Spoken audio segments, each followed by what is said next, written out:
Hello there, listeners, and welcome back to Suck My Fanfic. This is our Alita Battle Angel Part 2 episode. I believe this is, episode 47? 48? It's one of those. I'm not paying attention. I'm so focused on the future. I'm on episode 73 already. I'm already planning it out. Because these are meticulously planned. Okay, so what's the episode about then? What's episode 73 about? So the episode is actually going to be about a property that hasn't been created yet. So I will let you know when it comes. It's going to be pretty groundbreaking. I can't pronounce it yet because it's named after Elon Musk's baby, but it's pretty good stuff. Okay, so I actually just watched half of the new Elon Musk Joe Rogan Experience, and he does explain how to pronounce the baby's name. How do you pronounce the name? It's X. And then that AE is actually pronounced Ash, and then A12. So it's X-Ash A12 is the baby's name. That cleared up precisely nothing. Why would you name a child that? Okay, so the X and the AE, the Ash, were named by Grimes, who I still don't know who that is. And the A12 was the original name for the SR-71, but unfortunately Grimes in her explanation said it was the original name for the SR-17. And Elon Musk had to correct that. So it's the SR-71 Blackbird, which is a awesome jet. It was so fast it could not hold any sort of weaponry because it would run into it. If it shot bullets, it would hit itself with the bullets. That's amazing. Yes, it was made out of titanium because it would get too quick, and the friction would actually melt the steel, so they had to make it out of titanium. Now, could it be piloted by a human, or did it have to be controlled remotely? SR-71s were piloted by humans. I think the fastest time between LA and New York they went was somewhere under 2 hours. Wow. Which is normally like a 5.5-hour flight. 6-hour flight. Well, if you're flying Spirit Airline like me and you have to get out and push halfway through, it's like 10 and a half. Yeah, 10 and a half, yeah. So he named his kid after, as he put it, the coolest jet ever. Hey, it's like when George Costanza named his kid, 7? Oh, yeah. That's everyone's choice. Well, the X-Ash A12 docu-series is a Quibi, Netflix, Hulu... Tiger King-esque. TikTok smash up. Oh no! Narrated by Joe Exotic in the year 2042, and it's lit and it has a very, very, very toxic fan fiction community, and I can't wait to go over it with you. Do you mean narrated by Nicolas Cage as Joe Exotic? It's actually they popcorn read the script, so they go back and forth. Oh, that's awesome. Yeah, it's pretty lit. Well, interesting. Well, here we are in our second part of Alita Battle Angel. We are Suck My Fanfic. My name is Alex. My co-host's name is Ryan, and we rate, review, criticize, and talk about fan fiction and pretty much everything in between with pop culture and, just a whole mess of things. We really aren't consistent with what we do, but who cares? If there's one thing that's a hallmark of this channel, it's our inconsistency. I couldn't have said it better myself. It's just true. Last episode, I was going to say last week, but we haven't kept to a schedule like that since last year. So last episode, we talked about Alita Battle Angel with both of us never having consumed anything related to Alita Battle Angel. Because quite frankly, we were just trying to get them listens. Ryan, do you know how well that money grab paid off? I do not. Very well. Very well. It was a lucrative choice. Very good. Yeah, no, our listen rate got really good. So maybe we'll just become the Alita cast. And I say that jokingly, but y'all are passionate, and I definitely appreciate that. I can appreciate when someone is passionate about something and is soaked on something. So good for you guys. But man, so when we had our little money grab, we were like, well, we can't just stop at one, It's like Doritos or Cheetos or Beautiful Women. You got to have more. Or like a Fast and the Furious film. It's like they still went to see this one. We gotta crank out another. Everybody died at the end of it. We gotta crank out another one. What's Vin Diesel's name in the movies? Dom. Dom. Yeah, it's like, the movies were over, but a federal agent approached Dom and said the word family, and he just had to do it again. Well, family, we're back for another Alita cast, family. Here we are, family. You son of a bitch, I'm in. So we determined mid-cast last episode that I would watch the movie and Ryan would read the manga. I think it worked out pretty well. I decided, since Ryan was putting in so much work with the manga, because I have to imagine it was more than the 2.5 hours, 2 hours I put in for the movie. So I was like, you know what? I'll watch the anime too. So we between the two of us, collectively, we have consumed the Alita verse. I don't think you read all of the anime, obviously, but you read a good portion, right? How many volumes? I read the first 3 volumes, 17 chapters. I've never read anime, so I'm assuming that's a lot. Good for you, bud. Yeah, it was a decent amount. I did enjoy them. It went rather smoothly. I have read a decent amount of manga, so I kind of know when to kind of sift through and be like, oh, this is just kind of like pulpy stuff, and when to buckle down and really analyze the panels. So for everyone who's never listened to us before, normally we'll start off with something stupid like we did already, and then we'll get on to like an opening topic. But I'm saying let's forfeit the opening topic and let's just jump right into it. So what were the manga came first? What are your thoughts on the manga? Let's talk about this. So my immediate impressions of the manga are I knew what the premise of the movie was, so I was immediately looking for kind of similar beats. I didn't really find them. It's pretty episodic. It's like a monster of the week, at least as far as the volumes go. And you can kind of imagine how this was published and shown in Jump, where it's like there's a boss of every volume, a big bad. Yeah. That alita I need to get faster. I need to like level up and defeat. So in that way, it kind of pulls you along in the reading. And it basically, goes through her awakening and kind of understanding who she is and remembering her past in this world of cyborgs. And this world is so densely the cyberpunk world that I can't believe it, Yukito Kishiro, I hope I pronounced that correctly, the creator, has created. It's so dense, it's like teeming with life, and there's just all these interesting, bizarre machinations and cyborgs everywhere. It's a really lived-in universe right off the bat that you're kind of thrust into. So I thoroughly enjoyed that world-building aspect of it. Interesting. So did they get a lot into like the past of the world in the anime or in the manga? No, like I said, it's like a lived-in society. I guess certain social hierarchy with various industries and roles in that society, and they kind of just go. It's like Alita is awake. She's hanging out with Dr. Ito, and the adventures begin. And you kind of learn along the way what the bounty hunter system is like, the various hustles that people are pulling on the street. It really makes it seem like a very desperate to become socially mobile, like Technopolis, or whatever you want to say it. They're really scientifically advanced. Everybody's like has a master's in mechanical engineering, essentially. So I'm pretty jealous because everyone's working with actuators and things.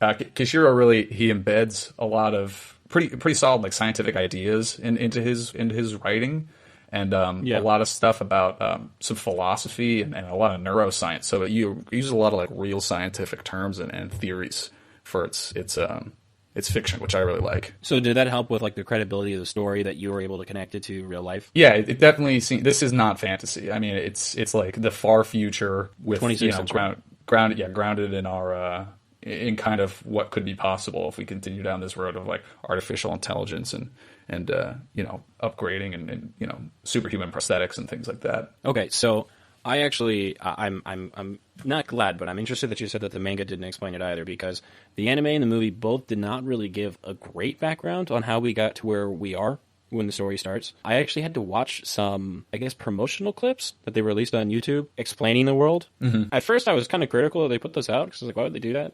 But then I realized that with my favorite property that's coming out in December, if they don't release something for Dune, people are going to be really confused on why what's happening is happening, which is why in the 1984 version, David Lynch... Oh, Dune. Oh, I'm sorry. I thought you were talking about Trolls 2 World Tour. You're talking about Dune? Well, that's second favorite. Yeah, but with Dune, in the 1984 movie, they actually had to give you a glossary of terms when you bought a ticket. That's amazing. Yeah, so... I was kind of critical of the fact that I had to watch some weird thing on YouTube to understand what was going on. That was put out by the movie. But to my understanding, someone's going to correct me in the chat if I'm wrong, which is okay. This is for your benefit, Ryan, because I was also lost. We know that there were people on Mars that settled there, right? Mm-hmm. And I believe they were called ORM, the Ocean Master. No, ORM, I don't remember what the acronym stands for, but ORM for the Mars people. Maybe URM, United Republic of Mars. Maybe URM, maybe ERM. Mm-hmm. But they get into a war with the Earthlings, and their top weapon are the alita models, the people that they turn into cyborgs and become the Panzerkunsts, and they are sent to Earth to fight the humans, and the humans are not as technologically advanced on Earth as they are on Mars, and they simultaneously release some sort of a virus to attack the Earthlings, and that's why we have the floating cities, because the people that are rich build these floating cities to get away from the viruses. Mm-hmm. And that's why people on Earth kind of get decimated, and it's not the way it was because a lot of people die. But the Earthlings have their final strike where they release an even worse virus on Mars and kill everybody on Mars, which makes the cyborgs like Alita all at once fall simultaneously. Or oh man, that's awesome! Like a fallen angel. Yeah. Well, just like falling out of the sky. Well, that's you get little tastes of that. There's little teases of there's a reason why there's like an aristocracy that lives in the clouds and things like that, but you don't get the full effect. It is kind of like Dune. It's like parceled out. And again, like, I think that really fits both the way you talk about the way that Dune was published episodically in a magazine and the way that this was published again, like, you know, semi-weekly or whatever the frequency is in Shonen Jump. It's like there's a huge history and everything behind it, but if you're only getting it in these short bursts, it kind of behooves the author to kind of drag you along a little bit. Yep. And I like that, but I would have liked if at one point we did get that in the movie. And I didn't really get a definitive, backstory like I would have liked, but I also understand that the story wasn't about how we got there. The story was about Alita, and I understand why they didn't make that decision. So you can't knock it for that. It's so hard, and I'm really interested to see how Dune handles it when you're dealing with such a big financial gamble, essentially, as a film, where you really need to get people on board. You can't try it out for a couple of volumes or a couple of chapters and see how it is. It's like people need to be on board. They need to know what's happening. They need to know who the good guys are and the bad guys, and they need to know the motivations. It needs to be pretty clear, or else they'll get confused and shut down. So for a property like this, where I think one of its charms is kind of its mystery and how slowly it's rolled out, it does seem like a bit of a gamble for a film. Do you want to start talking about the anime into the movie now? Do you have anything else about the manga that you want to get to, or? The last thing I want to say about the manga is the reason I kept buying the volumes and they kept getting progressively more expensive was because Motorball does not happen at all until like the third volume. It's not even breathed about. And from what I understand in the promotional films, there's like that's a big part of the movie. Yes and no. I can tell you with the anime, I don't think they mentioned Motorball once. They mentioned the Gladiator, the death cyborg gladiators. Oh, yep. It's my understanding that they're two separate things. There's like a gladiator death ring, and then there's also a motorball. Is that right? Yes. in the manga? Yeah, they happen in different districts. The gladiator ring happens like in the scrapyard, like the main district you begin in. Mm-hmm. But then there's like a western district that favors motorball. So in the anime, it's just the gladiatorial stuff, which is fine. But like you said, in the promotional for the movie, it looked like the motorball was going to be a big thing, and it was not in the anime. You're going to be able to tell just from me talking about it. I did not like the anime. I'm also going to preface. I'm going to preface my critiques and preface my notes on the anime with, I don't generally like anime anyways. So as an audience member who doesn't already doesn't really care too much for this art style, this art form, this type of movie, I'm already not a big fan. So take what I'm saying with a grain of salt. If you disagree with me, and I'm not attacking anime. There's nothing wrong with it. If you like anime, go ahead and watch it. I'm happy that people love it. It's just not something that is like typically my cup of tea. From what I know about anime, this is I think it was made in the early 90s, and it is something that is just so heavily rooted in the trends of anime in that time, where it's just one of those things where I was like, it was tough for me to get through it, and I got through it, which I got through it. Credit. Hey, I'm gonna like and I'm gonna rate your podcast because you went that extra mile for me as a listener. I appreciate that. I mean, it definitely took some time. This is the first time I've watched a movie that wasn't a documentary and you took notes. So, film podcasts, you guys got to give me some props. You definitely don't have an easy job. I'm gonna give you a shout out on that one. Movie Seller. I mean, how do you guys do it? Well, yeah, you watch the movie and you talk about it right afterwards. So, but anyways, I'm just gonna try to go through my notes real quick for the anime, and you can kind of jump in with the manga. The pacing for it, like the dialogue, is insane. It is like you'll say something and then immediately something like, "Oh, that's cool." Like Ito will be like, "Hey Hugo, go and get that part for me." You watch the dub. You watch the dub then? Yes. Okay. Yeah. I mean that'll. It's unnatural the way that the two languages kind of get translated to each other. Okay, and that's a fair point to bring up, especially with someone who doesn't watch anime. I think the only anime I've ever watched was Yu-Gi-Oh! And if you count that as an anime, then here we go. The score was cool. I liked it. It was futuristic. It fit with the tone. Score was cool. So I don't know about in the manga, but in the movie, there's a character who is like Dr. Ito's assistant. She's a black lady with a cybernetic arm. In the anime, it's a dude with half of his head, and he's a drunk. Yeah, that's what it's like in the manga. Yeah, he's always drinking, and he's got his head. Like, he's just the absolute worst. Yeah, I mean, if he's like the donkey to Dr. Ito's Shrek, he is not doing a great job. He definitely is an ass, if that's the case. So the note is literally, WTF is up with the dude with half a head. Because I just wasn't. Yeah, dude, I don't really know what his chick is either. Yeah. He's like his helper. He's like his Igor to his Frankenstein. But he didn't even do anything. He just like criticized people, and also he was the one that like spoon-fed plot by like speaking about it in the anime at least. I put lines fall right on top of each other. Back to your point about the exposition Yeah. dump that is his assistant. Yeah, pretty much when the Berserker body shows up, he explains it all, Yeah. and there's just a question mark at the Yeah. end. I'm like, I guess that was a question. I also put that the written dialogue is just not very good. It wasn't. I understand it's a translation. It was a dub, so you get mad at me for saying I didn't like the way it was translated. Describe what you mean by not good, because I like to hear what you have to say. Oh, it's just not the way that people talk. And there's like one part, it's the worst part of the entire anime, where Alita and Hugo are talking. And it's that scene, I don't know if you got into the manga, it's a pretty big scene in the movie, where they're kind of alone, and they're talking about what their plans are to like whether or not they want to go to Zalem or anything like that. And, it's just so awkward, because he's like, yeah, I love Zalem. And she goes, oh. And he's like, what? And she's like, well, I love you. And he's like, oh, I love you too. And she's like, well, I could kill you. And he's like, what? And she's like, if you went to Zalem, that would upset me, and I could kill you. And you're like, wait, what? What are you talking about? Where did this come from? And she's just like talking about like how justified she would be to murder him because he loves Zalem as well as her. And it's like, what are you talking about? Where did this come from? And she has such an innocent voice, so it's like it's even scarier because you're like, no, don't do that. Yeah, it's like that too, and I chalk that up to just like it's really pulpy. That's like what I said at the beginning. Like it's like, oh, I have to describe this new weapon and exactly what it does, and it's very stilted. Yeah, the dialogue is not great. No, even in the manga, there's some points where they quote Nietzsche, and I'm like, oh, cool. And then they talk about the robotics and the science and the neuroscience. I'm like, okay, cool. And then there are just some really just kind of cringy exchanges. I know what you mean. So next, I put that some of the voice acting was super cartoonish, which I understand it's a cartoon, but it literally felt like I was watching like a Looney Tunes at some point with the voices, and I was like, this is not how it's supposed to be. There is a really cool reveal where they show how strong she is. She and Hugo fall through a piece of flooring, and she catches him, and it's just like a cool moment. It's not in the movie.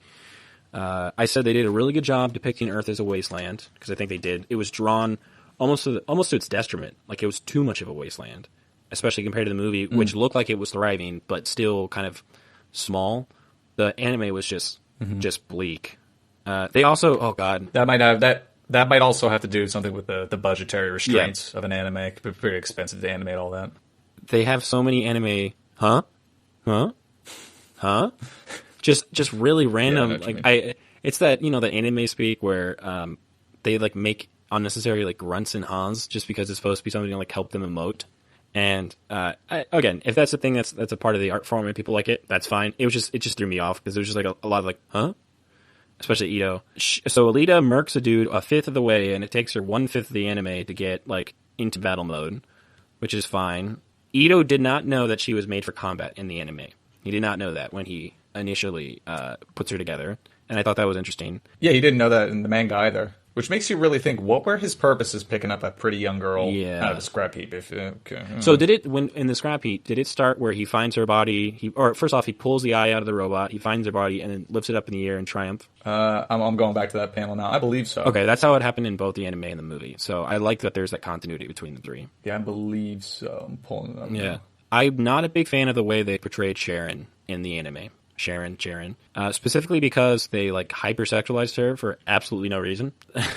There's one point where she is like looking out the window and she just has a tit hanging out for like literally no reason. No way. Oh yeah, he pulls that out. Yeah. Okay, so that is a point of continuity between the three. With the finding her is the same. I like that. Yes, I like that. But yeah, Sharon, there's literally one scene where her tit's just out. She's like laying on her bed naked, and then she just like looks out the window. And when they like focus on her from the outside point of view, like the curtain is like halfway over her chest, so there's just like one boob just popping out. And they're like, "What's the point of this?" And like, who is it? Wait, which character is this? Sharon, how do you pronounce it? Ito's ex-wife. She is not in the manga, at least not through the first 3 volumes. Okay, well, she's in both the anime and the movie. And honestly, if they had made that artistic choice in the movie, I probably would have been there for it, but it's whatever. At one point, they talk about upgrading Grishka to make him indestructible, and I was just like, well, why didn't you just do that in the first place? If you're, what's the point of doing it in a process? Make him indestructible to begin with. Mm-hmm.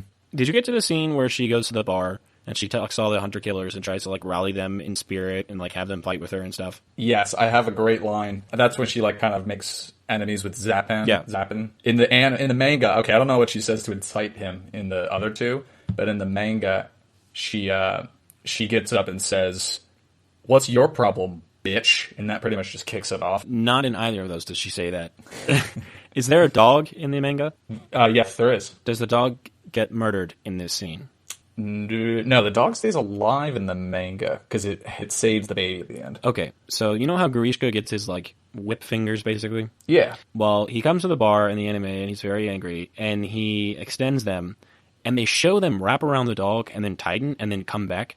And you know that like really cartoonish thing where someone will get like sliced in half, but their body will stay together for like a second and then they'll fall apart? Oh yeah, dude, that's like some Inuyasha ninja stuff. Yes. Okay, well they did that with the dog, but then they just made his body explode, just straight up, just ching ching ching, and it was just like the most graphic way to kill a dog possible. And I was like, why? There's no reason to do this. No one liked Grishka to begin with, so you're just making people hate him more, I guess. So Grishka is he's like a worm that inhabits the other bodies, right? No, he's just a cyborg. He's a cyborg. Okay, because I'm thinking the guy with the fingers in the manga is Makaku. Yeah, I read that they changed it. Yeah, so Makaku is the guy who like inhabits other bodies and takes on their mental capacities and all their abilities. Mm-hmm. Okay, I'm looking at a picture of him. Oh Jesus. Oh, in the anime, he looks kind of like Doc Ock from the Spider-Man. Yeah, he looks bad. Animated series. He looks bad, but it doesn't look great. They get in a fight. And it's weird because they're in the bar, but then out of nowhere, it looks like they're like in the middle of nowhere fighting. And there's one point where he hits all these boulders up in the air, and she's jumping off of rocks in midair. And I hate that. It's just not physically possible. Yeah, they do that in the manga too. She like jumps off his fingers. Yeah. And then also it's never explained in the manga. It's sort of, or in the anime, it's sort of explained in the movie. She just out of nowhere has this like blue lightning and like blue energy that comes out of her body, and she just like punches him and murks him, and that's just like never explained or talked about again. Yeah. It's just plasma. It's plasma. Yeah, it's talked about in the movie, but it's just not talked about in the anime, and it's just like, what? So I put in all caps, Super Alita Energy Punch.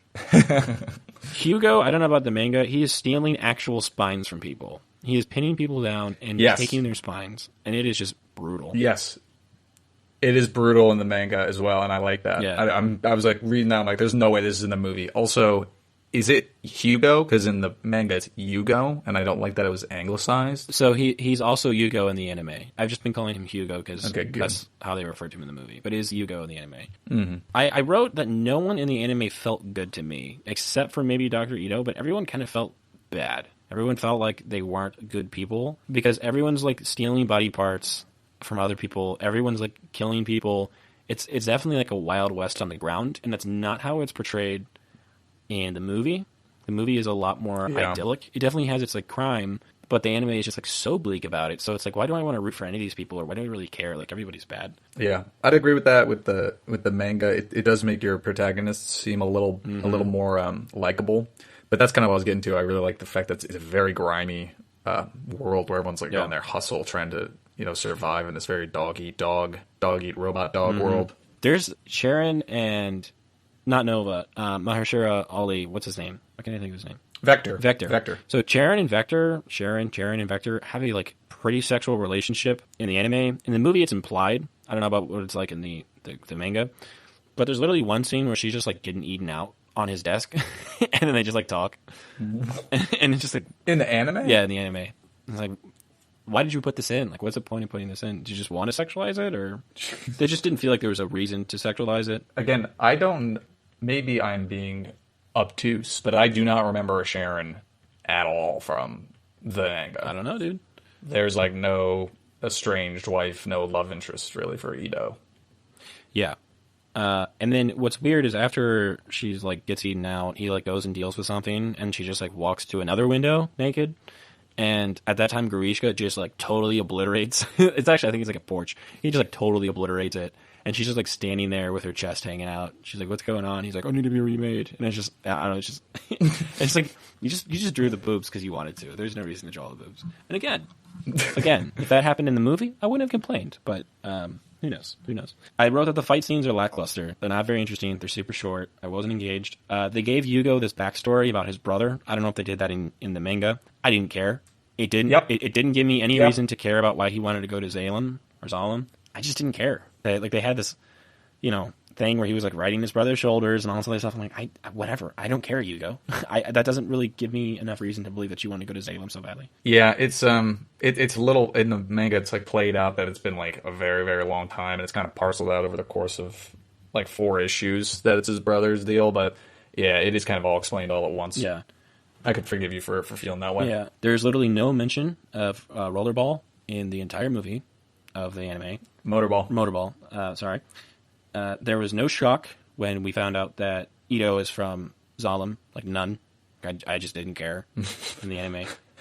And I didn't know that. Yeah. I literally know. I was like, all right, whatever, you're from Zalem, cool. When they're, the big climactic moment where they're on the tether and, they're talking to each other. Mm-hmm. I reached Zarm when we met and didn't know it, says Yugo. And because the voice acting is so annoying, I just didn't care. It was like a cheesy line and it was cute. It was like, this just didn't feel like it fit with the tone of the movie. Interesting. Yeah. It's in the manga, it's mostly about what Alita says at that moment to Yugo.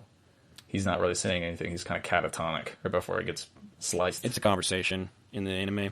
Needless to say, I didn't like the anime. If you like Alita, unless you really like anime, I don't recommend watching it. I don't know. It wasn't for me, and it's not something that I will watch again or desire to watch again. Those are my notes for it. I could have said more, but I just wanted to get away from it. That's fair. Yeah. So 9 out of 10, it sounds like. I'll say 10 out of 10 for the anime. However, I do want to preface, before we get into the movie, because I know we talked about it a little bit, for those of you listening, movie podcast community, don't get mad at me. I'm not going to rate it out of 10. First off, if you listen to us, if you know us well, my philosophy is already, if I like the movie, it's a 7. I'm not going to rate it a 7. I'm not going to rate it a 10. I'm not going to rate it anything. Why? Because you hated it. Because you hated it, it's a 0. All right, we got to burn this podcast to the ground. Come with me, Elite Army. Let's Let me lead you to the promised brigade land. This. That's also not true. The reason I don't want to do that is because I feel like every time that people go into something listening for ratings, it subconsciously, consciously is just sort of a reason to confirm your bias towards the movie. And, it's very quick for you to see that I gave it a 8 out of 10. And if you hated the movie, you're going to be like, oh, I don't need to listen to what he has to say. And if you love the movie, you're going to be like, oh, I don't need to listen to what he had to say. I also liked it. Or you're going to listen just because you want to be patted on the back. And that's not why I'm here. I think I said last episode I was going to give it an honest go, and I was going to give my honest opinion. And this is coming from someone who, as I've made very clear, doesn't watch a lot of movies. I like superhero movies and Indiana Jones and Back to the Future. And besides that, I'm not a cinephile. So if you don't like what I have to say, I read books more often than I watch movies. If that gives you an idea of where my opinions are coming from. Is that fair, Ryan? I'd say that's pretty fair. Yeah. So the reason I'm saying this is because if you're here to listen to what we have to say about Alita, I want you to base what you interpret our opinions to be from what we're saying, not from ratings that we're giving. You know what I mean? I think that's just a more nuance. It's going to take a little bit more time, but I think it's a better way of understanding where we're coming from and what we think about it. I think that idea is an 8 out of 10. I appreciate it. Thank you. So to begin, the 20th Century Fox logo? Yep. They do a spin. It's a 26th Century Fox logo, and it's worn down and cyberpunky. Love it. It's cool. It's cheesy. It's cool. Love it. I like love it when they do that. Yeah. Love it when they do that. It's a beautifully done movie. The visuals are fantastic. The sets feel real, and they feel like they're in in place. The character designs all work really well with each other. Like Robert Rodriguez's other popular film, Spy Kids 3D, I really felt like the visual artists were given time to complete their work. The CG rarely looks clunky. It doesn't ever look off for the most part. The only issue I had with Alita, lied to. One was her speaking. There were definitely times where the sound was coming out, or the lips were moving, and they didn't feel like they matched up. That's not a big deal. You're dealing with an entirely CG face, but it felt noticeable at sometimes, and it sort of took me out of it. But it's not a really big deal. And oftentimes the hair didn't feel like it flowed naturally. Like when she's walking, it was very clearly computer generated. Is there an evident reason that they needed to do a CG face? I literally have no idea. Like all CG. I have no idea because I mean. She's got big anime eyes, but so does every character, that has eyes in this. I don't understand why. So the only way that they use the eyes, obviously we're in spoiler territory. I don't know why I need to say that, but I just feel compelled to with the internet. She has flashbacks in the movie. I think they're done very well. I'll get to them. But the other women that she's fighting with also have those eyes big. So I could guess that it was a visual and artistic choice to denote who was the berserker, who was the Panzerkunst, and who wasn't when they were fighting. That would be my guess. Okay. Who's a cyborg of Martian origin? Yeah, and who wasn't? That would be my guess. Okay. Yeah. I'm cool with that. Seems like an expensive choice to make for your protagonist, but okay. I'd say so. The eyes really weren't that bad. I know you were afraid that they might be uncanny valley. I don't really think so. I told myself that she's a cyborg, and so my brain wasn't saying, like, this looks off. My brain was saying that's not supposed to look right. She's a cyborg, you know what I mean? So I was able to, mentally navigate around that, which is fine. The rest of the animation was great. Cool. The attention to detail in the cyborgs was awesome. The first time she actually opens her eyes, her pupils dilate, and it's a close-up moment. And I know that's a natural thing. That's like, yeah, they put that in, but it's just like an attention to detail that I appreciated, especially because she's a cyborg and you didn't have to make her eyes dilate. You could have given me a reason why they don't. But she opened her eyes and these big pupils dilate, and I'm like, I like that. It was just a good touch. It was like you just knew it. It's like watching Baby Yoda for the first time. Exactly. You saw it, and you're like, I like that. You're like, I want to buy that. You're like, I would literally die for that thing. The technology of the world they live in feels like it's a natural progression from today, and it even looks like, for the most part, an evolution of modern technology, including the hardships that they've obviously undergone with the war. Where they're oftentimes like looking like they're making do with what they have. Because I feel like too often futuristic movies try to basically like rewrite all of human history and make clunky or funny looking things to be, to show that they're set in the future. But needless to say, there weren't any silver bodysuits in this movie. They wore regular clothes. Christoph Waltz wore scrubs when he was doing doctor-y things, and it made sense and it worked. And even if things wouldn't actually look like that in the 26th century, it felt necessary to me to do that because it didn't create like a sensory overload. So every time that they showed something on Earth, I wasn't sitting there trying to pick out all of the cool pieces of technology or see how things have changed. For the most part, a door is a door. You know what I mean? So when there was a piece of technology that they wanted me to notice, I noticed them. And the same basically goes for like the food too. So I get annoyed when we see like future things and they have take your Nutripill and all this other stuff. The first thing she eats is an orange, and then later she eats chocolate. So we're not seeing like some food of the future that isn't the same as what goes on in modern day. We're seeing something that, I'm assuming oranges are going to be a staple food for a couple hundred years. And I'm happy that they did that. So I'm glad they didn't, they don't have nutrient pods. Hey, good for oranges. Good for oranges. Good for we're both Floridians. I'd like to see oranges stick around. I'm right there with you. The times that they do want to show off cool future tech and cool future stuff, it's done creatively, and it is almost like the centerpiece of the shot. So, for example, there's actually a cyborg guitar player in the very beginning when she's kind of taking in the world that she's in. And his whole arm, I think both of them are outfitted with pieces that would be good for a guitar player. And he's just wailing on this thing. And it makes sense. Like that's an innovative and creative way to show the potential use of the technology and how people actually would, Like they're still going to be... Or like if you were a cyborg who was interested in music, how you would modify yourself. Exactly, yeah. And you could tell he was like a busker, so that's how he made his living. So it made sense that he would get these upgrades to improve his guitar playing. So I like that. Like I said earlier, the story begins with the celebratory lift when he finds her body. And I think that's a good piece of continuity. So hats off.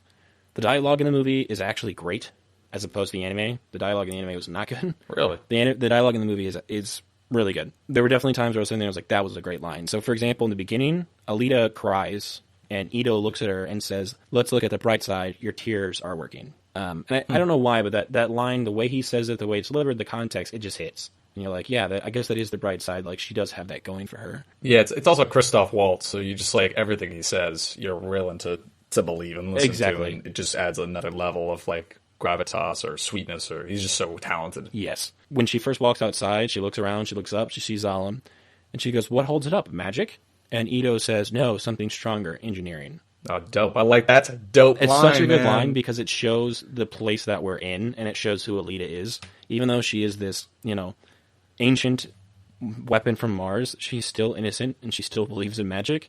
And then Christoph Waltz is like, no, something better, baby. Engineering. Oh, man. And does it, like, zoom out at that point? Does it, is that, like, a zoom out point, or is that just a line? No, I think it's just a line. Oh, man. Yeah. That's my boy. That's my boy Dyson, bro. Yeah. That's my boy Dyson dropping those sick lines. Yes. And basically immediately after that, they show Motorball on the screen. And I wrote Chekhov's Motorball because it was very obviously foreshadowing.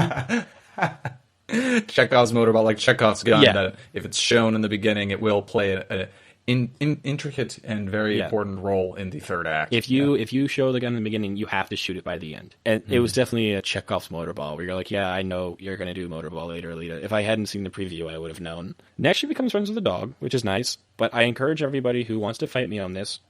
She has an Aladdin moment from the first movie, the first Aladdin movie, the good animated one, not the live action one. You know when he steals the food and then he gives it to the kids and then the kids almost gets ran over by the horse and then he jumps in front of them and saves them. Okay, it's literally the same exact thing but with the dog. It's the same exact thing. It's an Aladdin moment. I'm glad you brought up dogs. I just want to hit on dogs real quick. Dogs in the manga. About 50-50 survival rate. You said one explodes in the bar. In the anime, yeah. There's another one that gets its brains eaten in the manga. I'm curious about the movie, how they treat the dog. One dog, he dies, but it's off screen, but then the blood runs on the floor and she picks it up, takes it, and then uses it as eye black. She puts it underneath her eyes. War paint. Actually, she does that in the manga with a human. Oh God, good Lord. Yeah. So Makaku's feasting on some dude's brain, and she just goes Tim Tebow and puts the eye black under. That's nice. What is it? Something 316. John 316. John 316. So next, Alita, I would say makes the movie. Rosa Salazar did a fantastic job. I don't think if she had done just such a good job, the movie would have been as enjoyable or believable as it was, or engaging. She made her convincing. And if it wasn't for that, I wouldn't have cared, and I wouldn't have rooted for her. Rosa Salazar is able to portray Alita as innocent, yet strong, naive, yet wise, and happy, yet stoic. And somehow they were able to capture the essence of a 300-year-old cyborg in a 17-year-old's body, and that's the only way that the movie could have worked. I will also say she's not a Mary Sue. I know people have criticisms for the new Star Wars films. I'm not going to... We've said enough about them, but a lot of people say that Rey is. Whatever your opinion is on that, I did not feel like Alita was a Mary Sue. She tries Motorball for the first time with the humans and gets absolutely knocked around, particularly by Hugo's friend. And when she's trying to stand up, Hugo skates over, puts his hand out to her to pick her up, and she hits his hand away, and she stands up on her own. It doesn't feel preachy. It doesn't feel like the studio standing there and calling you a sexist, because women are strong too and get over it. She just does it. She just hits his hand out of the way, and she's like, I actually don't need your help up, Hugo, but thank you. She gets up on her own, she's determined, and she fights after failing. And I thought that was great. So I don't think she was a Mary Sue. I've seen people make the argument that she was. I don't know why you would say that, in my opinion. It just didn't seem that way. She very clearly fails a couple of times. She very clearly isn't good the first time every time she tries something. That's funny, because in that manga, she totally is. And in Motorball, she's like a prodigy right away. I mean, when she goes to the Motorball, the serious Motorball, she definitely, there's no hesitation, she's the best. But that's also after 3 or 4 on-screen fights. And in the Motorball in the movie, they say kill her. So it's not even Motorball, it's just gladiatorial, roller derby. And that's why she does so well. I don't know. In the manga, when she shows up with a berserker body in the manga, it's like cheat codes. It's game over. There's really no one to stand in her way. I would totally agree with you on that in the movie as well. Okay. I hate to say it, but it's true. But I'll get there. I'll say her relationship with Hugo is handled a lot better in the movie than in the anime. He takes her to get chocolate because she's never had it, and she immediately exclaims, "I have a favorite food now," which is super cute. And you're like, oh, that is something that she would say that's nice. There's a really, really good moment where he takes her to look at Zalem, and they basically say, he's like, look at that view, isn't it beautiful? And she goes, yeah, it is. You can see the whole town from up here. And he goes, no, that view, and he points up to Zalem. Oh, she's looking down. Yeah. She's looking at where she's from and on that. So it kind of shows the priorities between the two, which I really, really like that moment because it shows their motivations and it kind of shows what they're interested in at that time. And I liked it. I thought it was good. So I did have a problem with their relationship at the beginning, only because of the fact that, he really associates himself with just humans. Hugo does. And he doesn't really associate himself with cyborgs. And so they there's never a moment where his friends say anything about him being with a cyborg, and I feel like there would be some sort of robophobia, or they would call him robophobic or something, because they don't really ever show relationships between cyborgs and humans. It happens later. One of his friends kind of says something and calls her a hard body, which I'm assuming is a slur. Dang, that sounds brutal. If I call someone a hard body today, I would get slapped. Yeah. but he calls her a hard body, and Hugo does get angry. I think he like hits him or something, but you know, you can tell it's meant to be rude. I don't know. I wish there would have been more of a discrepancy, like they would have gotten more stares or something, but they didn't really get that. And you can tell he's like super selfish. Hugo is. And I know that's he's supposed to be. Yep. He's supposed to be self-absorbed. He's supposed to focus on Zalem, which is fine. At one point, when she's in her big motorball match, Alita the first time, he gets in trouble and he like calls her and she just leaves. And she's only doing it so they can go to Zalem together. Because in this version of Alita, the only way you can get to Zalem is if you win at motorball, and so they decide that she'll win for both of them and they'll go up. But then he gets in trouble and he can't even make the motorball game because he has better things to do, and he's just like a bad boyfriend, and it's just annoying. I did write at one point that he is going to get that super turbo vac reverse clockwise sucky suck from Alita. That's mainly only because of the fact that I feel like 26th century technology might favor humans in this equation, if you know what I'm saying. Oh yeah, for sure. If they can make her do Panzerkunst, they're gonna make her do some other acrobatic feats, I'm sure. Exactly. And there's one point where it's supposed to be romantic, and it is romantic, and it makes sense contextually, but out of context, it's super creepy. She pulls her heart out of her chest. She's like, "I'll give this to you, Hugo. I love you." And that just ain't it for me, dog. It was cute. It was romantic, but it's like this like nuclear powered heart that's the best source of energy in the galaxy, and she just like pulls it out, and that overbearing girlfriend meme comes to life and her eyes get big and she's like, "I love you, I die." And I don't know. It's just weird. Yeah, it sounds like a one-way street with that relationship. And it's pretty much like that. It's like a crush more so in the manga. Yeah. No, they're mutual in the movie. In the anime, it's very one-sided. Yeah. In the anime, it's one-sided and she's obsessive and it's weird. And she threatens to kill him because he wants to go to Zalem. So I don't know what to tell you about that one. As far as the cast goes, the casting was great. I'm surprised how good it was with the live-action casting. Christoph Waltz doesn't need an explanation whatsoever. He's amazing, no matter what he does. He had it in the anime as well. Did Ito have a rocket hammer in the manga? Yes. He has it in the movie? He has a rocket hammer in the movie, and it's awesome. Bro. I did not think... I was reading it, and I'm like, there's no way they're going to have Christoph Waltz, 2-time Oscar winner, with a rocket hammer. There's no way he has a rocket hammer. That kind of balls. That's awesome. They had the balls, trust me. There's also, he's really, really good dynamic with Lita, where it's like very clearly that he is her father figure. How did she get the name in the anime, or in the manga? In the manga, he names her after a cat that he also found in the scrapyard, like 2 years previous. In the movie, he names her after his daughter who died, that he had with Sharon, however you pronounce her name. And the body that he was going to get, or that he gave Alita the first time, was the body he was going to give his daughter, because she was like a paraplegic, and she died. Okay. Yeah. So it's like very clearly that they have like a father-daughter relationship, and it's good. At one point, she's actually like talking about whether or not cyborgs and humans have relationships, and he just hits her with, "Does this cyborg love a human?" Because she's like sort of doing like that, like, "Oh, my friend" sort of deal. Uh-huh. It feels sitcom-y, but it also works really well, and I liked it. What's also crazy is they give a flashback to Ito and his daughter, and it's actually this like amped-up cyborg who is looking for drugs, and he comes into the operating room and just starts tearing it apart, and Ito tries to stop him, and Alita, the girl, gets in the way, and he kills her. Whoa. And it is this like powerful moment in the movie, and I didn't really need the backstory, you know what I mean? But at the same time, I could just assume she was dead, especially with the way that he and Sharon spoke to each other. But the fact that they made it like this drug-related thing really, really felt real. Like, it felt like something that would actually happen, and it was a good decision. Jennifer Connelly, I realized I have a new celebrity crush. She's a baddie, which is one of my notes. And the other one is there are uglier ex-wives to have Ito. Unfortunately, like I said, we don't get to see her titties in this one. And I wrote, "Sorry, boys, pack it up and head out. We'll get them next time." So yeah, dude, Fallen Angel. That's what hashtag Alita 2 Fallen Angel. That's what it's all about. Fallen Angel. It's just about her walking around without a top on. And I know I've way too many times commented on her physical appearance. She is very good for the role. She is self-determined. She wants to get back to Zalem, and she has a history with Ito, and you can tell, and she plays it fantastically. So, don't attack me too much in the chat for all my other comments. Mahershala Ali's great as Vector. When he is playing Nova, because Nova sees through him, you can tell, and it's done really well, so I think he's great.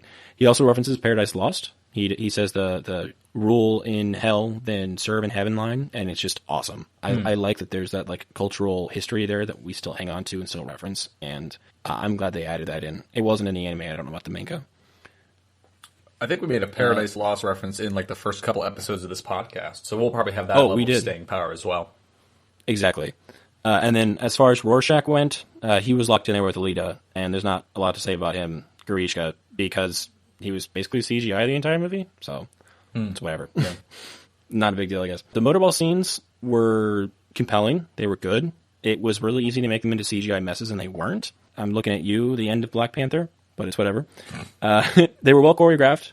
She took hits. She was vulnerable. It was good. Junkie XL actually did the music for the movie, who did stuff like BBS and a lot of other popular movies or well-known movies. And he actually had I don't know if you know a lot about Junkie XL. He had his start with like electronica and techno, and it really thrives in the motorball scenes, which was good. Motorball actually, I see him. yeah, He did Mad Max Fury Road. yes. Okay. He also did Sonic the Hedgehog, which you can also find. So Yes. this guy kind of like did the score for our show. For our podcast. I think we did Yeah. Deadpool fan fiction as well. Yeah. We did. As far as motorball goes, the scenes were good. It kind of felt like battle bots because they were like really gimmicky with their weapons. So if you're into that, I'm into it. I'll watch it. As far as Alita's motivation goes, it oftentimes felt inconsistent. And before people start to attack me, I just want to explain. At first she wanted to find out who she was. Then she had a few flashbacks. Then she wanted to get to Zalem. And then she wanted to win at Motorball. And then she wanted to, spend her life with Hugo. And it's nothing wrong to fluctuate in motivation like that, but it is something that felt inconsistent in tone throughout the movie. Doing research for all of this, I found one person reviewing it that said it felt like they adapted a manga into a movie. And, you talked about your villain of the week, how you felt that the manga kind of followed that trajectory. And oftentimes it felt like motivation of the 30 minutes. You know what I mean? Yeah. There's nothing wrong with that. It's not the typical formula that you stick to with Western movie like storytelling, especially with these action like big budget movies with CG and everything. And I could see why that would be off-putting to some people. I didn't have any problem with it. It flowed well for me, but it definitely was inconsistent, and I definitely noticed it. I'm interested. It doesn't bring up the idea of her trying to find herself through combat and like how you can live through the battle with the glory of victory in battle. It doesn't talk about that. So the first time she fights, she has a flashback, and she's like, I need to start fighting again, so I can remember who I am. Okay, yeah, I mean that's essentially, she's more like the only relic. She doesn't have flashbacks in the manga, so she's like the only relic of my past is my ability to fight. So that is how I can manifest myself. Like while I fight, I am my original self. She like runs away and she makes this choice. She does two things, which I thought were really great in the manga. Again, I don't know if they're in the movie. I don't want to cut in too much, but she makes this choice to just become like a full-time weapon, because it's like there's the only one thing she knows about her past, and it's that she can fight. So she wants to give up these pretenses that Ito has given her of being like partially human or being a girl or whatever. And she, quote, no longer wants to be a woman, but a piece of steel or razor's edge. And she chooses to fight with the Damascus blade, which is made with Damascus steel, which is like an actual tempering technique, which has a bunch of impurities. I don't know if you're familiar with it. It uses like impurities in the forging process. I was going to touch on that. Yeah. Yeah. So that's like hit on pretty hard in the manga. So I don't know if that's in the movie, because I feel like that addresses some of those criticisms. Mm-hmm. So first off, super cool line that's written. That's awesome. Secondly, as far as the Damascus goes, Zapan pulls out his blade and makes a big deal about how it's Damascus. And I just made the comment that a Damascus blade isn't a big deal.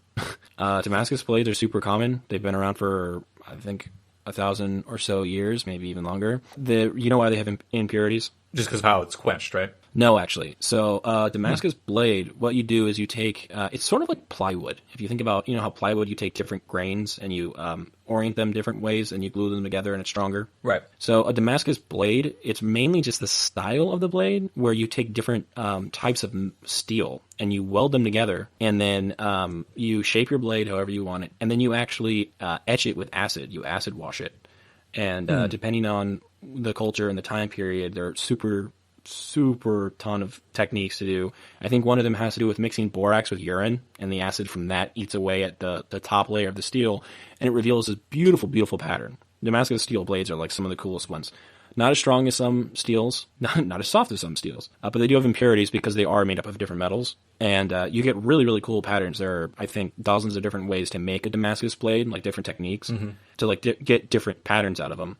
And I don't know. I had a problem when I watched it when Zapan was like, "I have a Damascus blade," because it's like I could literally go to probably Walmart right now and buy a Damascus cooking knife. You know what I mean? So it's like, find it. If they had said like, I have an electron sharp blade that the tip of the blade is literally 1 atom sharp, I'd be like, whoa, that is awesome and futuristic. But they took something from like 1,000 years ago that's not a big deal, and they're like, it's a Damascus, and it's like, all right, good for you. Well, you know what I mean? They brought it again. They got it from the source material, and it has significance because it's supposed to like symbolize Alita and like how her beauty or even her strength is imbued by her flaws and her, the impurities of her past as as a killing machine and all that. And that would make sense too, because if Damascus blade is made out of two different steels, she's a cyborg, part person, part machine. That's really, really cool symbolism. Part the person that's not she explained. used to be and part the person she is now. Yeah.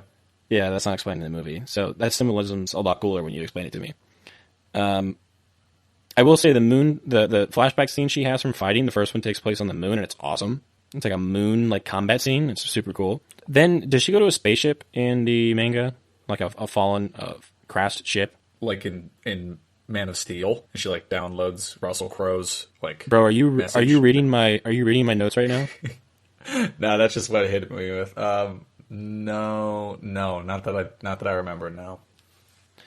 I wrote, once she had an idea where she came from, she immediately goes to a spaceship that everyone sort of knows about. Hugo takes her there and his friends. Then, like in Man of Steel, she knows exactly where to get a body, and everything seems to come naturally to her. Obviously, this was to effectively tell the story, but it just felt rushed. Mm-hmm. Which is my thought on it. I get it, it's quick, but at the same time, it was sort of like, no, okay, you just found a body, and here's your Berserker body, good for you. Okay. And then, of course, Ito refused to attach her to it. And then I had a question where if everybody knows that these cyborgs existed 300 years ago and they almost ended the human race, and, the reason why we live in squalor right now is because of them and because of the Mars people, why is that when people see her and her Berserker body, nobody cares? How long ago was the battle? 300 years, but they explained that it's nanotechnology that they still haven't figured out yet. So, A, why do you just have a spaceship sitting in the middle of like a lake that no one's like trying to pick apart and understand? And then B, if it's still technology you don't understand, it's still superior technology. You're not at least a little freaked out when she's walking around just flaunting her nanotechnology Berserker body? I'm going to give two answers, and both are founded in nothing but are just possible solutions to cover for the screenwriters. One being, if it is such a horrific, species-altering event as it seems to be, they probably would be like, never forget, but also don't address what happened, like kind of cover it up and, don't really try to dig too deep into it. It kind of stands like a monument to the horrors of the past, and they don't want to delve into it. Mm-hmm. That's an idea. The other being, it could have been so far removed from the event that just no one remembers, no one knows, there's no one around. They also live in like squalor, so like probably no one there even really was like educated on what happened. Yeah, I wrote it would be like expecting me to freak out when I saw a British redcoat from the Revolutionary War. However, he'd be holding a musket, and the point I'm making is that technology is not superior, so that metaphor, my own metaphor doesn't track too much. But you would freak out, though. You would freak out. You'd be pretty hyped. Oh, I'd be like, oh, sick, dude. Yeah, let's take it back. I wrote that the bar scene and the fight after are a turning point of the movie, and they almost feel like they should be the climax, but they're not. Because quite frankly, the movie doesn't really have a climax, you know what I mean, in a traditional sense, because of the fact that her motivations kind of shift. So I guess you could say there's a bunch of little climaxes, as opposed to like one big one. Which, hey, that's what I'm known for. Quantity over quality, my boy. Exactly, my boy.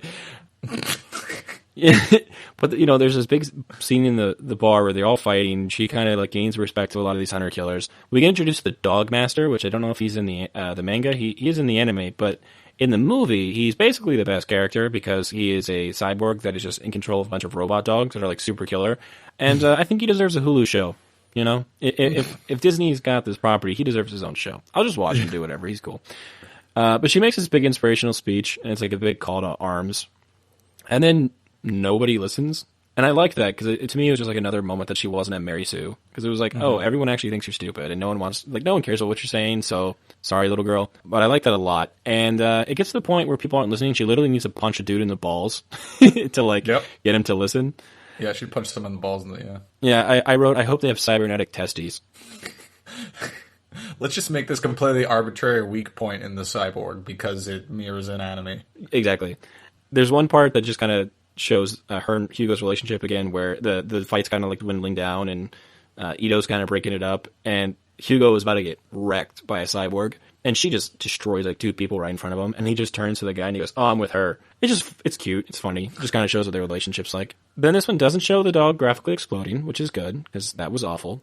This is when she has her big climactic fight with Grushka, and I wrote that she got Anakin'd because then like she like charges after him, and in one attack she loses all of her limbs except one, and she got Anakin'd. She got Anakin'd from Star Wars Episode 3. I will say, you know how PG-13 movies are allotted one curse? Mm-hmm. She's fighting Grishka, she loses her limbs, and he's like, "Oh, I was going to show you mercy." And she does this like super cool flip with the one arm that she has and stabs him in the eye with her fingers, and she just hits him with the straight up, "Fuck your mercy."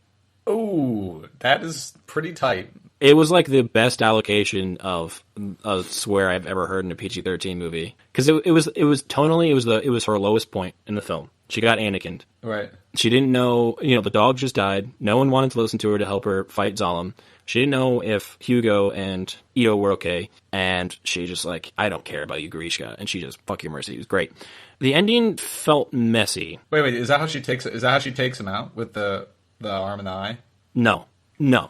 So that's actually the only time in the movie where you see Sharon and Vector implied that they were having sex was the scene immediately after, or close to after, where she's in like nighty, like lingerie, and he just like comes bursting through porch, and he's like, "Oh, she messed me up," and then Sharon, redoes her again. Alita takes her out in the movie when she confronts Vector the last time, and she just straight up slices him in half, with the only part of his body remaining connected is his face, his skin, human face.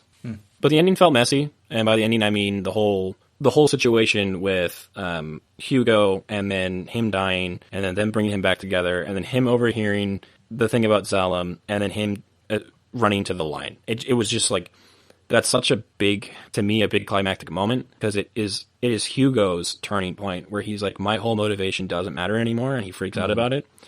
It's sort of rushed. They do, I don't know what they do in the manga. They definitely don't do it in the anime, but they do a thing where Hugo is being hunted, and so Alita basically acts like she kills him, and she connects his head to her heart with Charon's help. Yes, that's cool. That's a really good moment. But I don't know, that was sort of quick. Then they put him, they put his head on the body super quick. Then I will say the reveal with Christoph Waltz when he says that he's from Zalem this time is actually great. That when the way he says it, the way it's delivered, the way it's written is actually really good. I actually cared this time, unlike in the anime. But when they're on the line and she's running up to him, and it sort of felt rushed. And I don't feel like that's the fault of the screenplay writers at all. I think it's a fault of the original story, because the anime, the way it happened in the anime was bad. It was just straight up uninteresting and rushed and just awful. I'd agree with that. In the manga, he just like finds out that the Zalem pitch is a lie, and he's like, "Oh, I'm crazy now. I'm like angry, mad," and that's the end of the volume. And the next volume picks up, and he's dead like within like 10 pages. So I'm like, oh wow, that kind of a lot of build up for nothing there. So in the anime, that's when he has that stupid line of "Zalem was when I met you," which is like, just say heaven, bro. Like, if that's what you're trying to say, just say it. But in the live action in the movie, she looks at him and she says, "We don't belong anywhere but together," because they're trying to figure out where they're going to belong, what they're going to do, because he still has a bounty out on his head. That punched me in the gut. That was great. All of the way she acted, the way it was written on that final scene of her on the rope is next level. It's great. There's literally no complaint. When I say it was weak, I mean the turn of events that got to that point. I felt like they could have allocated time from elsewhere and put it there. It's not a big deal. What that was interesting is, there's the big climactic thing where he falls. When he starts to fall, she says, "I love you," and he looks at her and he says, "Thank you." That's his last words to her. And I wondered what the reason for that was. I understand that she helped him realize that there was more to life than just getting to Zalem, but he didn't realize that until 30 seconds before. He says goodbye in the manga, by the way. That's it. He's like, goodbye, and just drops. Oh my god. And the anime, I don't remember what he says because it was just bad. I didn't want to think about it. And then after that, there's a final motorball scene where she's kind of she's sitting in the locker room. She's almost at the top elite level, and she's reflecting upon what's going on. Christoph Waltz is acting like the best dad possible. There's a line where he looks at her and he's basically like, "I want you to go out there. I want you to win the match, and I want you to come right back here safe." And you're like, "God, Christoph Waltz, even when you play a nerdy dad, you're the best. You can play a genocidal Nazi, or you can play a nerdy dad. And I'm going to be interested in no matter what you do." So that whole thing is great. There's a really cool scene where she's like reflecting on what happened, and she sheds one tear. It slides off her face, and she takes the Damascus blade and cuts the tear in half. Jeez. And that was cool. To me, it proved that discipline beats emotion, and that she was going to be a much more disciplined fighter, and her actions were going to be more thought through as opposed to emotional like she used to be. And I like that. Cool. I thought that was good.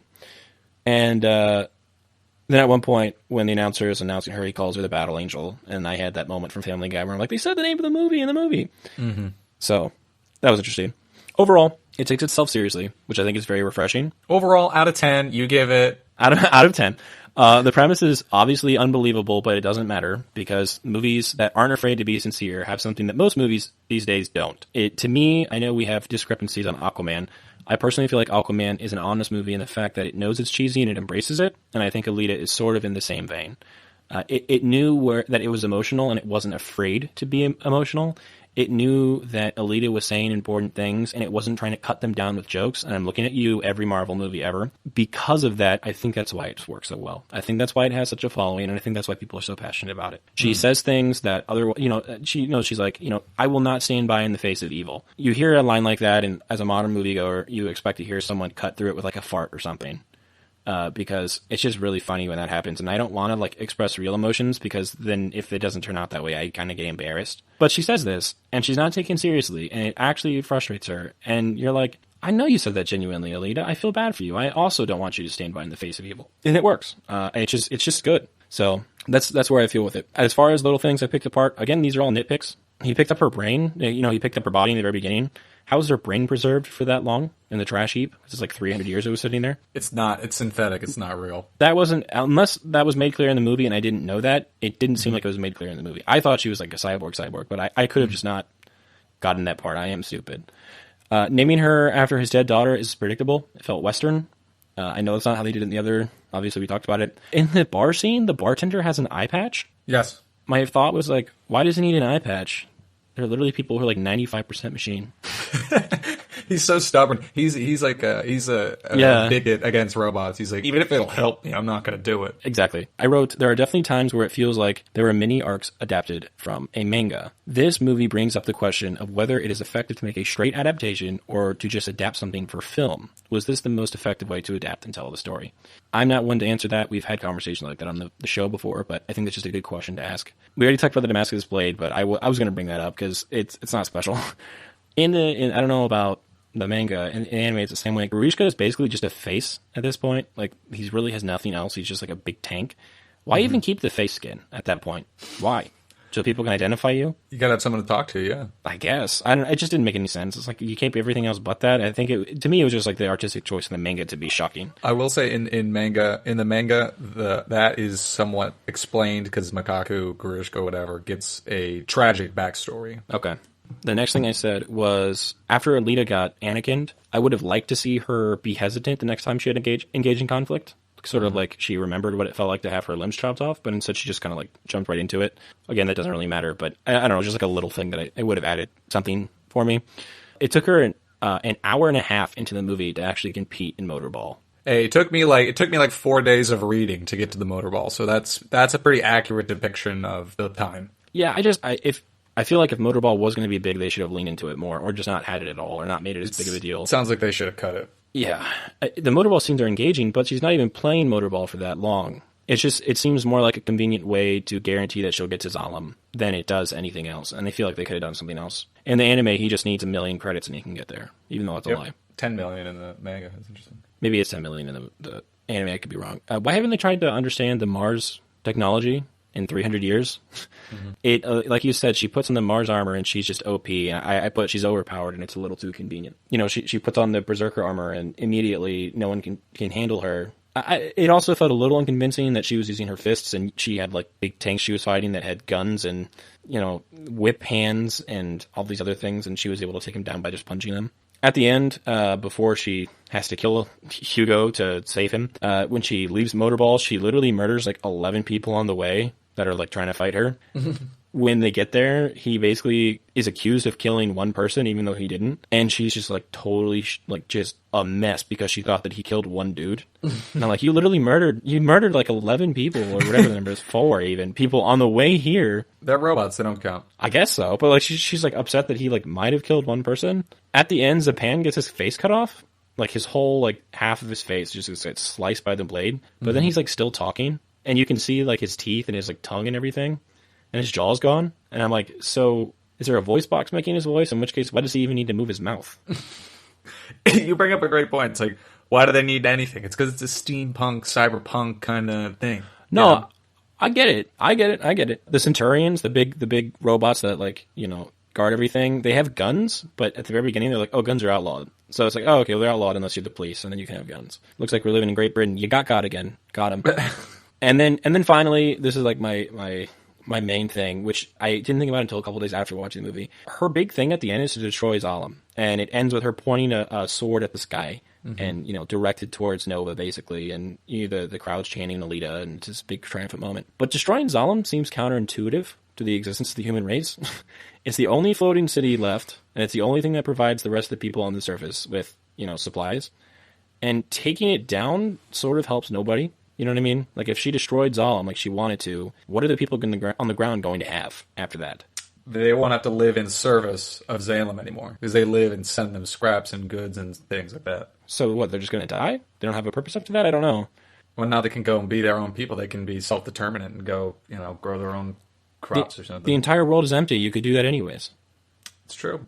Well, they're trapped in the capitalist society of feeding Zalem. They got to make those credits. I'll also say that a flashback basically tells her to destroy Zalem, and it's one of her counterparts, one of the other cyborgs from the past. So her hate for Zalem is sort of leftover programming, and it doesn't seem like a good justification to destroy it. It's almost like the war's not over yet, and she's trying to end it. With the way that they talk about Zalem throughout the movie, like, yeah, they're a bunch of rich people, and they're people on the bottom are living for scraps and stuff, but it's never, like, really made out that they're evil. You know what I mean? Like, I'm not entering a situation thinking that people live in Zalem are evil people by nature. Especially with the fact that it's like super, super, super fetishized or like super like talked about how great it is by Hugo. So the fact that she wants to destroy it all of a sudden, it's just, especially since he wanted to get there and she was going to go there, it's just, the motivation just seems weird. It just seems wonky. It sort of seems like they just got there because they had to. Yeah, I mean, I get that. It's kind of dropped too. She doesn't really have a vendetta against anyone, at least from what I read in the manga. Mm-hmm. Yeah. Well, that's my full review. I'm sorry I'm not going to rate it, and I hope I was fair. What do you think? Well, sir, I think everything you said was absolutely outrageous and completely off base, and I can't believe you gave it a 7 out of 10. I can't believe you said that. Jennifer Connelly is a baddie. Oh, sorry, yeah. Oh, the Jennifer Connelly effect. Now. The Jennifer Connelly effect. You did give it an 11 out of 10 privately. Yeah, multiple viewings, yeah. Mm-hmm. You said I could bounce a quarter off that cinematography, and I was very confused. That's exactly what I said. Overall, I did enjoy the movie. I liked watching it. I would watch the movie again. Like I said, not going to give it a rating. I think you can tell what I thought about the movie from me explaining. I very, very obviously see why it has such a big following. It deserves it. Mm-hmm. It deserves it. Okay, well that's what I need to know. It does, and I will say I just want to point out something that I think is big. It's a big trend in movie making right now. Big trend in storytelling, and I think it's an irresponsible trend on the studio's parts, where they sell you promises that they cannot guarantee they'll deliver on. This movie very clearly sets up a second one. The story is very clearly not finished. If anything, one almost felt like a gigantic setup for 2. Where we're going to establish everything, we're going to establish all the relationships, and then we're going to establish the villain, Ed Norton, at the very end, and now we're going to tell you the real story, because now you know everything that's going on. Yeah. And that's so irresponsible. It's such a money grab. Why would you even make the movie if you don't even think you're going to make the second one? I understand it was a studio, they got bought out, it still could possibly come, but there shouldn't need to be a big fight like this. The moment that you commit to adapting Alita, you either give a very, very clear ending to the story, or you don't make the movie at all.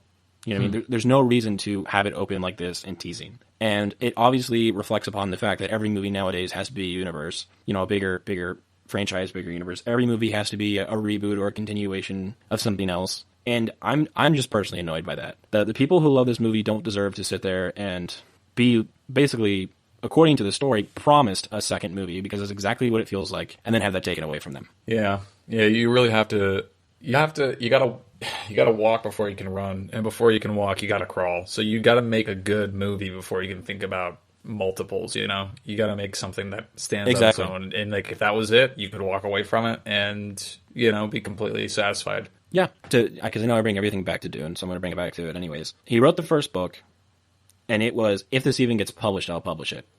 And he wanted the second book, he wanted to include in the first one. It would have made it entirely too long.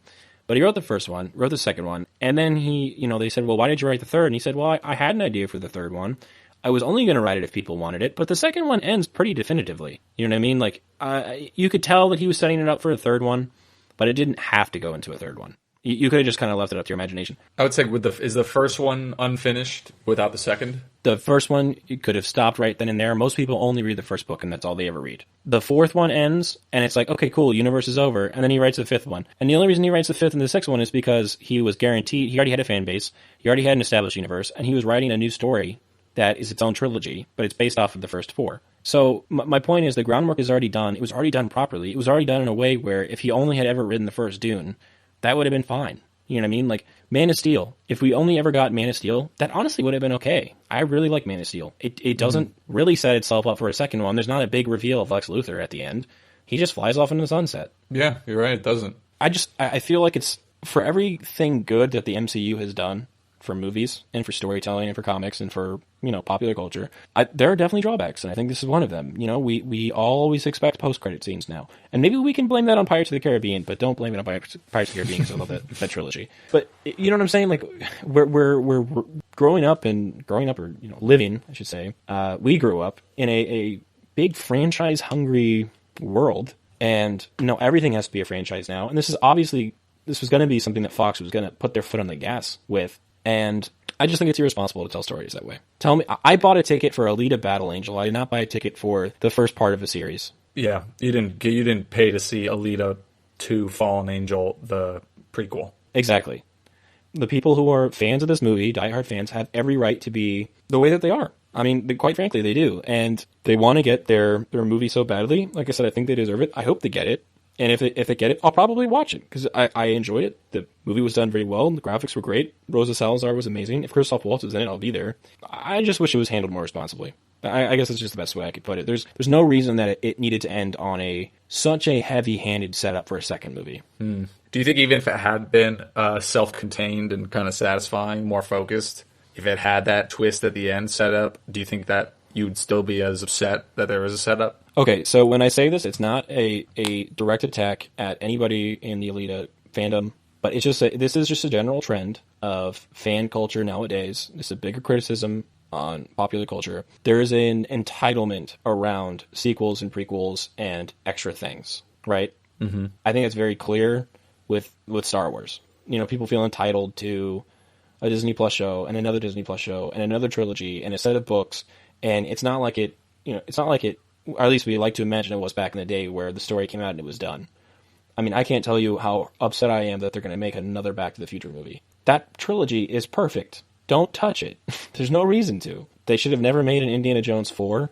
That trilogy was perfect. They did the prequel TV show, but it was good because it was good in its own right, and it wasn't trying to be the movies.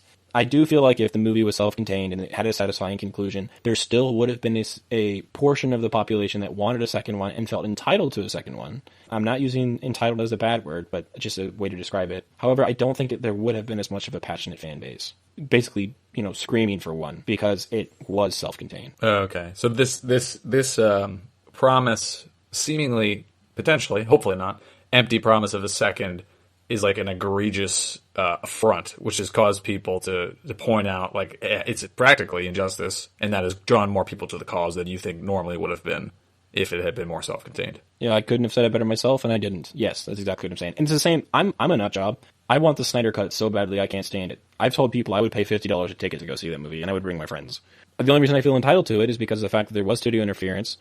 His daughter died. He can't change that. And very clearly, the final product was not what it was supposed to be. It's not what we were promised in the trailers. It's not what we were promised with the setup of the other three movies that came before it. 4, actually. So, when you're making these promises as a studio, it's definitely irresponsible. And it's annoying as a fan who's passionate to know that some executive who doesn't care about the property like you do, they just care about making money on the whole, or at least that's the assumption, has creative control over something and, has the power to say yes or no. That's where I want to get. I want to stop caring so much about these stories and just start making money off of them. That's what I thought we were going to be doing with this podcast, but now all we do is care about these stories. Look at this. I didn't even know what this was until we started doing it. Now I'm invested. Oh, dude, I literally have written academic papers about fan fiction now. I don't know what I'm doing with my life.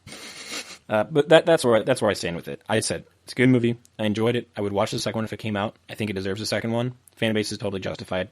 And I feel like if you're a responsible fan, if you're being honest with yourself, because I can be honest about the movies that I like that I know have faults. It has faults. It has flaws. It's fine. There's nothing wrong with a movie not being perfect. And why would a perfect movie be boring? I just think it would. Yeah, let the perfect movies be like the art movies. I mean, this is not supposed to be a perfect movie. It's not going for that, is it? Is it supposed to be? No, it's a popcorn flick, man. It's something that you walk out. It's cheesy. She says some inspiring stuff, and you feel good when you walk out of it. And that's what it's supposed to do, and that's what it does. It does it really well. You see some cool graphics. You're taking to a future that's not the world we currently live in, and you can just Jennifer Connelly's there. Have some fun. Jennifer Connelly is there, and unfortunately, she's not like her anime counterpart, but that's okay. I can look past that. Christoph Waltz is there too. I guess that's cool. He's topless a lot in the movie, I heard. Oh, he's so ripped, bro. So I'll end it at he's so ripped, bro, because I could keep going, but I think I've spoken my piece. What do you think? I think so. I think that's pretty good. I have not seen the movie at all, so I think that's pretty nuanced. I think that shades it a little more positively than I would have expected. I didn't really, from the coming attractions and promotional materials, I did not think it was going to be that great. But, I would be willing to check it out now. I'm definitely going to see what it's all about. You seem like very level-headed, and you had the same level of expectation that maybe I did. Yeah, and I'll be totally honest with you up front. When I saw the trailer, it was not a movie I thought I was going to like. When I started watching the movie, I was like, this is not a movie I would typically go and see on my own. At the end of the day, can I still acknowledge that I enjoyed it and I had a good time watching it and it was good? Absolutely. We all have our tastes. So it's not something that normally fits into my movie-going taste, but it was great. It was something that didn't need to. It stood on its own. So that being said, what are you stoked on? That isn't Alita Battle Angel. I was about to say, there only can be one thing that I'm stoked on, and it's Alita Battle Angel. If you're gonna make me pick something else that I'm stoked on, I'm stoked on an app. I'll send you on this. There's an app, and it's called Libby. I don't know if you've heard of it. It runs off of the Overdrive system. I don't know if you've heard of Overdrive, but it's another app. But it's essentially the app-based e-reader version of libraries. You go to your local library, if you live in the United States, go to the library, get a library card, and then you pretty much can plug that library card number into this app, Libby, Libby, and download and read any book ever. And you have it instantly, and you rent it for, a week, 3 weeks, and you're able to just read on demand anytime. Over the past couple weeks, I've really just replaced, if I'm, waiting for the laundry to get done, or I'm, waiting for a bus or something, not really taking too many buses these days, replace just scrolling through Twitter with reading a couple pages of a book. And that's been really enriching and great. So the Libby app, where you can get books for free, audiobooks for free, comics for free, pretty much anything that's at the disposal of your local library, which is probably a lot more than you think. Yeah. You can get on the Libby app, and I've kind of just fallen back in love with libraries and through this app, which has made it a lot easier, especially when I can't necessarily go to the library to get books. Well, that's awesome, dude. That sounds really cool. I've heard of it. I've just never met anybody that's used it. The only person I know that's like that is I have a friend at school who does something similar, but with the digital collection school offers. So that's awesome. That's really, really cool. So Libby, Libby? Libby, Libby. And is that Android and Apple, or just Apple? Android and Apple. You can also get the Overdrive app. Nice. It's a little less user-friendly, but it's the engine that Libby runs on. Okay. And do they have it for tablets too, or is it just for phone? Yeah, you can get it on your computer as well. It's a desktop app. It's an iOS app, Windows app. It could be anything. Well, sweet. That's going to come in handy for a lot of people if they like to read, because especially with uncertain financial times, I'm sure that will be utilized a lot more often than it was before. So that's awesome. That's a really cool stoked on. Libraries are a really great resource. So I would say I'm stoked on libraries, but the e-library through Libby, e-library, yeah, that's where it's at. What about you? What are you stoked on? So I'm taking a class for school. I actually just finished it, but it's called Screening the Holocaust, and it was a graduate level course where we just watch Holocaust movies. And I know that sounds awful, but it's not as bad as it sounds, I promise you. There's one, I was sent a list of movies to watch for the final week because the schedule got thrown off because of what's going on, obviously. And there was one that said it was a Hungarian movie, and I'm of Hungarian ethnicity. So I've never been to Hungary. I have family members who speak Hungarian, but that's about as far as it really goes. And I was like, oh, I'll watch this Hungarian one because, almost all the other movies I've watched have been about Poles. And I was like, yeah, we need some representation in these Holocaust movies. Tell me about how my people were affected. And I literally knew nothing about the movie, but it's called Son of Saul, Saul, Son of Saul. It opens up and it's just this dude in a field. The movie was made in 2015. So, the typical aspect ratio now is 16:9 for films. Mm-hmm. So this movie was shot in 4:3 or something around that. But it was shot in color. And it focuses on the dude's face. And I'm like 2 minutes in, and I'm like, why are we only focusing on this guy's face? And it basically tells a story of a Sonderkommando, which is the group of Jews in Auschwitz who were selected to do the dirty work for the Nazis. So they were the ones who led the people off the trains, put them into the rooms, made them strip down, and then took them into the showers, and then basically processed the bodies. I know I'm getting really, really bleak here, but it's a real thing. They're called Sonderkommandos, like Sonderkommandos, Sonderkommandos. And they were these people who were Jewish or political prisoners or, homosexual. They were prisoners, and they were forced to do the dirty work. And it was about this guy named Saul, who, at the very beginning of the movie, sees a little boy who lives through the gassing, but ends up dying anyways because he chokes after it's all over with. And he gets it in his head that this kid was his son and that he needs a proper burial with a rabbi present, which isn't something that's, explicitly necessary for a Jewish burial. But the entire movie is him living through these awful things, but just trying to find a rabbi so he can bury the kid without incinerating him. And, a bunch of things go on. He puts himself into a bunch of bad situations. It only takes place over the course of about a day and a half. But not only does it really show what Sonderkommandos did, which is a lot. For example, there's one scene where he's shoveling ashes into a river by, the truckload. But there's another scene where they don't have any room in the showers and they don't have any room in the overnight camps. So they're just taking them out into the forest and digging holes and, shooting them and throwing them in there.